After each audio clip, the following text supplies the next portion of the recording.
Students, आज मैं second revision lecture में आपका वेलकम कर रहा हूँ हमारे केमिस्ट्री के एटॉमिक स्ट्रक्चर में। तो आज सिर्फ और सिर्फ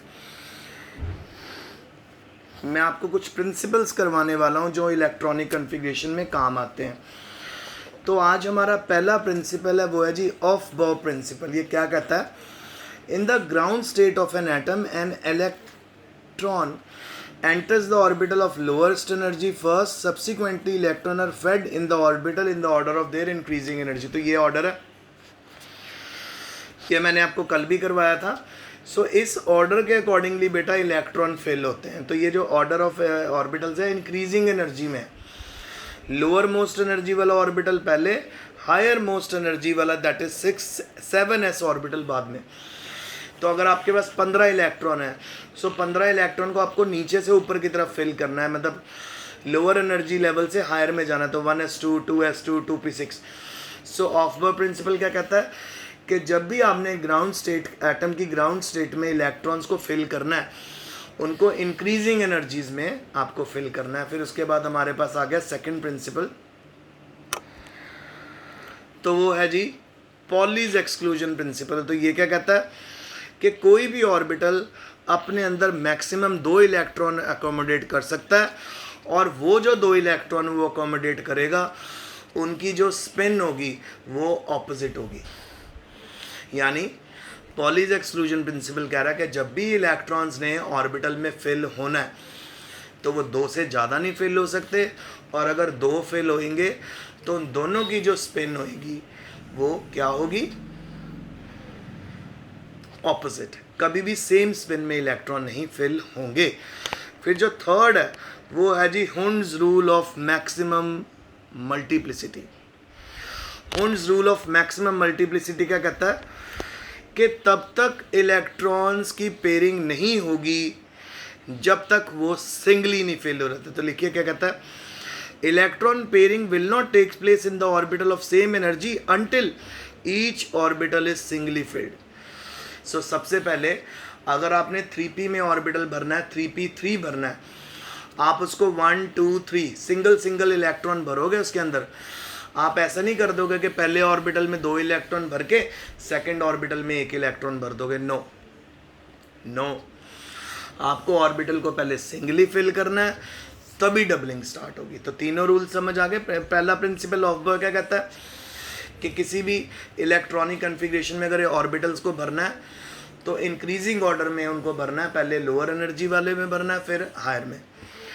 पॉलीज क्या कहता है कि किसी भी ऑर्बिटल में 2 ही इलेक्ट्रॉन आ सकते हैं, 2 से ज़्यादा नहीं आ सकते, और वो दोनों इलेक्ट्रॉन की जो स्पिन होती है वो ऑपोजिट होती है। तीसरा क्या कहता है, Hund's rule of maximum multiplicity, कि जब भी इलेक्ट्रॉन आप भर रहे हो किसी ऑर्बिटल में, इलेक्ट्रॉन पेयरिंग तभी शुरू होएगी जब इलेक्ट्रॉन सिंगली फिल हो गए हैं, उसके बाद आप उसकी पेयरिंग शुरू कर सकते हैं। फिर बेटा जो सबसे इम्पोर्टेंट एक और हमारे पास आ जाता है, वो आ जाता है बेटा हेज़नबर्ग्स अनसर्टेनिटी प्रिंसिपल। ठीक है, हेज़नबर्ग अनसर्टेनिटी प्रिंसिपल कभी कभी आपको 5 मार्क्स का क्वेश्चन भी आ जाता है। तो हेज़नबर्ग्स अनसर्टेनिटी प्रिंसिपल क्या कहता है आपको? हेज़नबर्ग अनसर्टेनिटी प्रिंसिपल कहता है कि अगर आपने किसी एलिमेंट की, किसी एटम के इलेक्ट्रॉन की पोजीशन भी कैलकुलेट करनी है, ठीक है, और साथ ही साथ बेटा आपको उसका मास भी कैलकुलेट करना है, आप नहीं कर सकते। यानी आपके लिए इम्पॉसिबल है किसी भी इलेक्ट्रॉन का मास और पोजीशन इकट्ठे कैलकुलेट करना। ये देखिए लिखा है, ये देखिए,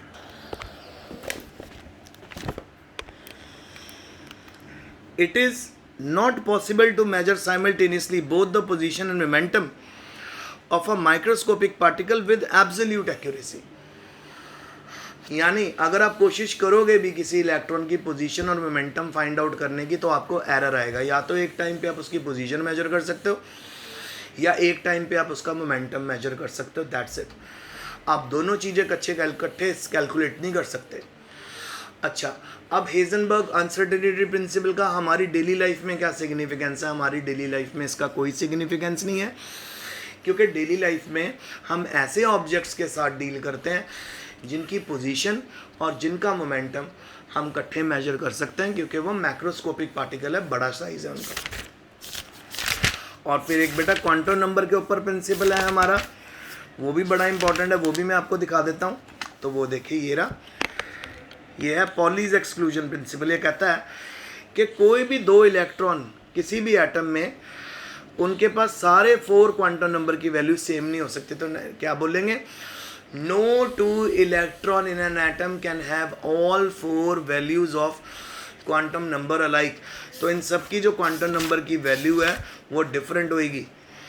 तो याद रखना कि कभी भी कोई भी 2 इलेक्ट्रॉन, अगर आप उनके क्वांटम नंबर निकाल रहे हैं, उनकी वैल्यूज़ जो हैं वो सेम नहीं आएंगे। अगर सेम आ रही हैं, चारों वैल्यू सेम आ रही हैं, तो आपका आंसर गलत है। और वो तो मैंने आपको बताया था कि प्रिंसिपल क्वांटम नंबर की वैल्यू हमेशा एजीम्यूथल क्वांटम नंबर से ज़्यादा रहती है।